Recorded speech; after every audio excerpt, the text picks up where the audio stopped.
அருண் விஸ்வா டைரக்ஷன்ல சித்தார்த், தேவயானி, சரத்குமார் இவங்கெல்லாம் சேர்ந்து நடிச்சிருக்கிற படம் தான் 3BHK. இந்த படம் எப்படி இருக்குன்னு பார்க்கலாம். 3BHK படத்தோட கதை என்னன்னா, ஒரு சிம்பிளான ஸ்டோரி லைன் தான். ஒரு மிடில் கிளாஸ் ஃபேமிலி சொந்த வீடை கட்டலான்னு ஆசைப்படுறாங்க.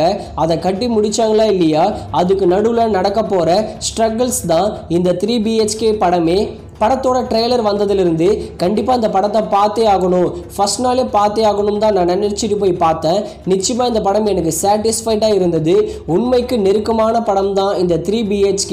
படத்தோட பாசிட்டிவ்னா இவங்க எடுத்த அந்த ஸ்டோரி லைன் கூட நான் சொல்லுவேன். ஏன்னா எனக்கும் சொந்த வீடு கட்டணும்னு ரொம்ப நாள் ஆசை. நாங்களும் வாடகை வீட்டில் தான் இருக்கோம். அதனால என்னவோ இந்த படம் எனக்கு ரொம்பவே கனெக்ட் ஆச்சு.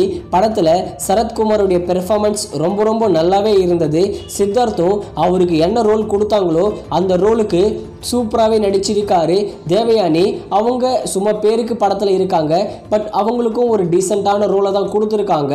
படத்தோட சாங்ஸ் மற்றும் BGM படத்துக்கு ஓகேவா தான் இருக்குது. படத்தோட ஃபர்ஸ்ட் ஆஃப் நல்லாவே இருக்கும். படத்தோட செகண்ட் ஆஃபில் மட்டும் கொஞ்சம் லேக் ஆகும்.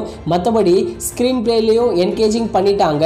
மிடில் கிளாஸ் ஃபேமிலி எந்த அளவுக்கு ஸ்ட்ரகிளிங் பண்ணுறாங்கன்னு இந்த படத்தில் உண்மைக்கு நெருக்கமாக காமிச்சிருக்காங்க. அதனால என்னவோ இந்த படம் நிச்சயமாக எல்லாருக்கும் கனெக்ட் ஆகும்னு நினைக்கிறேன். இந்த 3BHK படம் ஒரு நல்ல படம்னே சொல்லலாம். இந்த 3BHK படத்துக்கு நாங்கள் தர ரேட்டிங் 5க்கு 3.75 கொடுக்கலாம். அதுக்கு ஏற்ற படம் தான் 3BHK. கண்டிப்பாக இந்த படத்தை தியேட்டரில் பாருங்கள். கண்டிப்பாக உங்களுக்கு இந்த படம் சாட்டிஸ்ஃபை பண்ணும்.